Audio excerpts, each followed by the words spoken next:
नमस्कार दोस्तों, DD red के एक और रिएक्शन वीडियो में आप सभी का स्वागत है। मैं हूं आलोक। तो आज एक बहुत ही शानदार वीडियो लेकर आया हूं मैं आपके लिए। ये वीडियो है बीबीसी न्यूज का और इसका टाइटल है richest village of India, Bharat का सबसे रईस गांव। तो चलिए भाई देखते हैं भारत के सबसे रईस गांव के बारे में। अच्छा, पहले ही बता दूं, मुझे भी इस गांव के बारे में ज्यादा पता नहीं था। ये इस वीडियो के टाइटल से पता चला है कि भारत का सबसे रईस गांव जो है वो ये है। चलिए देखते हैं।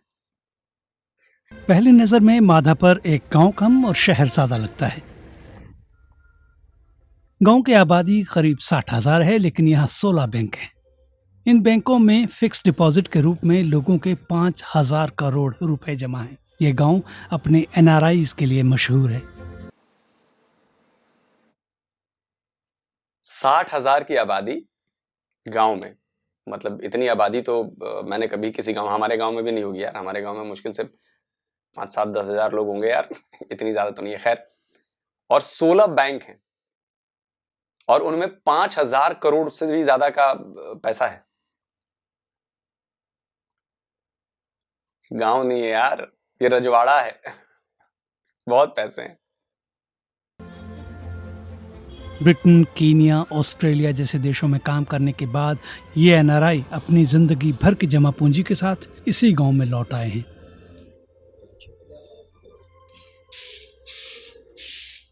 लंडन थी माधापर तो पछी लॉन्ग टाइम रिटायर थई गया छोकरा। अमारा छोकरा बधा भणी गणीने सेटल थई गया, पोतानुं फ्यूचर करवा मंडी गया। ए लोका बधा अत्यारे काम करे छे। ग्रेन्ड चिल्ड्रन छे, ए लोका स्कूले वही जाय। अमे हवे रिटायर थई गया एटले हवे कीधुं के हवे टाइम पास करो। लंडन में आखो दिवस वेधरना प्रमाणे लंडन में आखो दिवस एटले थोड़ुं चेन्जीस थई जाय। एटले हवे अहींयाथी वाने वांथी वां अपडाउन करे, वच्चे क्यारेक होलिडे करी आवे। एवी रीतना लाइफ स्पेन्ड करे छे। Just retire life spend. Chandralata Ben और उनके पति भीमजी भाई भूरिया ने अपने जीवन भर की जमा पूंजी माधापर के बैंक में जमा कराई है। बाकी तो અત્યારે તો રિટાયર્ડ છે એટલે તો જે આગળનું ઇન્વેસ્ટમેન્ટ છે એ અમે લઈ આવ્યા હતા યુકેથી। અહીંયા ડિપોઝિટ કરી હતી, એનો ઇન્ટરેસ્ટ અને જનરલી બધા એ ટાઈપનું જ કરતા હોય છે અને નાના મોટા હોય છે। બીજી વસ્તુમાં કોઈમાં ઇન્વેસ્ટ કરવું હોય તો નાની મોટી જગ્યાએ ઇન્વેસ્ટ કરતા હોય છે, બધાનો ઇન્ડિવિજ્યુઅલ હોય છે। ऐसे ही एनआरआईज ने इस गांव की अर्थव्यवस्था को बेहद मजबूत बना दिया है। તમે બધું ઇન્વેસ્ટ કર્યું હોય, યુકેથી ઇન્વેસ્ટ અહીંયા આવ્યું હોય, અમેરિકાથી આવ્યું હોય, આફ્રિકાથી આવ્યું હોય, તો જરૂર માધાપરમાં ફાયદો તો થવાનો જ રહ્યો। બધા વર્કર્સને કામ મળે। અત્યારે અમે અમારા મકાન બનાવીએ કે શોપિંગ કરીએ કે ગાડી લઈએ કે સ્કૂટી લઈએ કે એ બધું ઇકોનોમિકને તો એવી રીતના તો ડાયરેક્ટલી or ઇનડાયરેક્ટલી ફાયદો તો થવાનો જ રહ્યો। माधापार का ये स्कूल साल 1935 में बना था। अच्छा, सबसे अच्छी जो बात यह है कि इसका फायदा इंडियन इकोनॉमी को भी मिल रहा है। आप सोचिए कि जो विदेश में लोग रह रहे थे वो यहाँ आ गए, अपना सारा पैसा वो यहाँ पर लेकर आ गए, यहाँ पर चीजें खरीद रहे हैं, बिजनेस कर रहे हैं, इन्वेस्ट कर रहे हैं। तो पैसा यहीं पे घूम रहा है, पैसा यहाँ पे इन्वेस्ट हो रहा है और भी लोगों को ये पैसे वहां से इन्वेस्ट करा रहे हैं। तो सोचिए कितनी बड़ी बात है। मुझे लगता है कि अगर हर स्टेट में ऐसे 40-50 गांव हो जाएं तो मजा ही आ जाए यार। मतलब जो लोग, हर स्टेट के लोग जो बाहर रहते हैं, अगर वो इस वीडियो को देखने के बाद कुछ सोचे और समझें और अपने गांव में इन्वेस्ट करें तो मुझे लगता है कि बड़ा फायदा होगा यार। गांव को भी फायदा होगा, आपके यहाँ के लोगों को फायदा होगा और इससे ओवरऑल पूरे कंट्री को भी बहुत फायदा होगा।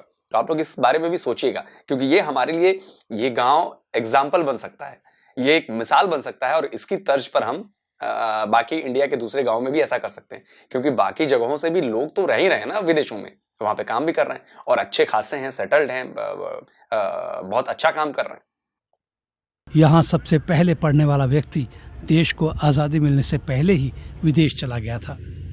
बधी जग्याए आफ्रिकाમાં સાહેબ 1945 રેલવે લાઇન પડી।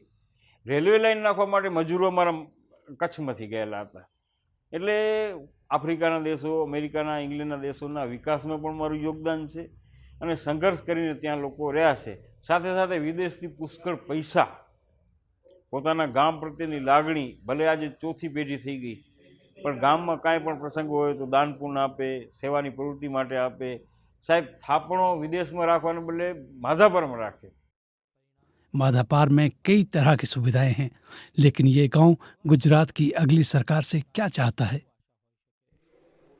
હોસ્પિટલની ફેસિલિટીઝને વધી જાય અને હોસ્પિટલ જરાક મોટી થઈ જાય, અહીંયા સ્ટ્રેન્થન કરવાની એને જરૂર છે। ઉપરથી ગટરનું ને પાણી આવતું હોય છે, જો ઉપરથી ગટરનું પાણી ને આવવાનું બંધ થાય ને સરકાર કંઈક વિશેષ કરે તો તળાવ થોડુંક ચોખ્ખું રહે. અહીંયા પશુઓનો ત્રાસ ઘણો છે, આંખલા ને બળદ ને બધા મૂકી દે. माधापार में साफ पानी की किल्लत है। सरकार की तरफ से नर्मदा का पानी यहाँ मुहैया कराया जाता है, लेकिन ये नाकाफी साबित होता है। जहाँ मैं खड़ा हूँ यहाँ से माधापर को पानी सप्लाई की जाती है। 11 अंडरग्राउंड बोरवेल माधापार को पानी पहुंचाने का काम करते हैं, जिनमें से 3 खराब पड़े हैं। गांव की पंचायत का कहना है कि जमीन के नीचे पानी का स्तर तेजी से गिर रहा है। सरकार की तरफ से किए गए कई वादों के बावजूद इस गांव को नर्मदा के जल की निर्बाध आपूर्ति नहीं मिल पा रही। स्थानीय लोगों का कहना है कि इस वजह से गांव के लोगों को यहां से कहीं और जाकर बसने पर मजबूर होना पड़ सकता है। તેમણે હિજરત કરીને માધાપર છોડવું પડે. નર્મદાનું પાણી અત્યારે પણ ગામની અંદર લગભગ 20-25%, શહેરની અંદર પણ 35-40% જ પાણી નર્મદાનું આપવામાં આવ્યું છે. સરકાર એની કોશિશ જે રીતે કરતી હોય અને અનનેસેસરી અત્યારે જરૂરત ન હોય એવા પ્રોજેક્ટને સાઈડમાં રાખી અને નર્મદાના પાણીને મારું એવું માનવું છે કે ઝડપથી એની જે કોઈ ઇન્ફ્રાસ્ટ્રક્ચરની જે નવી સુવિધાઓ કરવાની છે એને ઝડપથી ચાલુ કરે. પણ ક્યાંક ને ક્યાંક કામગીરીની જે ગુણવત્તા હોય એ ગુણવત્તાથી કામ એના કારણે અવારનવાર મોટી કેનાલોની કે જે કચ્છની મુખ્ય કેનાલની અંદર ગાબડા પડતા હોય એના કારણે હજી ભવિષ્યની અંદર કચ્છને જે પાણી નર્મદાનું મળે એવું હજી સુધી લાંબે સુધી દેખાતું નથી. रईस गांव की छवि और साफ पानी की कमी के बीच माधापर गांव इस बार चुनावों में किसकी किस्मत चमकाएगा, ये समय ही बताएगा। तो दोस्तों वीडियो खत्म हो गया और वीडियो बहुत बढ़िया था, और इस बात का सपोर्ट मैं भी करता हूँ कि भाई अगर देखिए इतनी बड़ी आबादी वहाँ पे रह रही है, इतना ज़्यादा इकॉनमी के लिहाज से भी बहुत इंपॉर्टेंट है, तो आपको उनकी ज़रूरतों को पूरा करना पड़ेगा। और मुझे लगता है कि सरकार को इस तरफ ध्यान देना चाहिए, क्योंकि अगर ये आपके इकोनॉमी में मदद कर रहा है गांव, ये कारोबार को बढ़ा रहा है, तो भाई आपको उनको सुविधाएं देनी पड़ेंगी। और ये तो बेसिक राइट्स हैं। अगर साफ पीने का पानी चाहिए, अभी 20-25% मिल रहा है, दिक्कतें आती हैं, मैं ऐसा नहीं कह रहा हूँ कि सरकार के पास दिक्कतें नहीं होंगी, चलिए उतनी चीज़ें बनाई हैं उसने, लेकिन 3 जैसे वेल खराब हैं तो आप उनको ठीक करना या नए वेल बनाना, या अगर दिक्कत आ रही है तो भाई उन दिक्कत को तो सरकार को ही सुनना पड़ेगा ना, क्योंकि भाई वोट देते हैं, टैक्स दे रहे हैं, तो भाई आपको उनका काम तो करना पड़ेगा।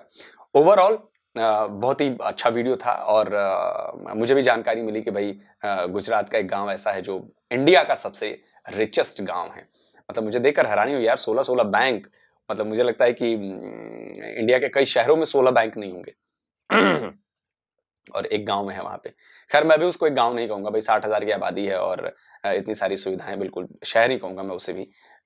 लेकिन इससे दूसरे लोगों को सीखने की जरूरत है, इससे दूसरे गांवों को सीखने की जरूरत है, और इससे हम ना सिर्फ अपने आप को डेवलप कर सकते हैं, बल्कि देश के डेवलपमेंट में भी हम अपना योगदान दे सकते हैं। तो भाई आप बताइएगा कि वीडियो कैसा लगा, और क्या हम लोगों को भी देश के दूसरे हिस्सों में भी ऐसा करना चाहिए, जो वहाँ के लोग NRI हैं, क्या उन्हें भी ऐसा करना चाहिए? तो अपना कमेंट ज़रूर लिखें, और जल्दी मिलता हूँ एक और नए वीडियो के साथ। नमस्कार, जय हिंद।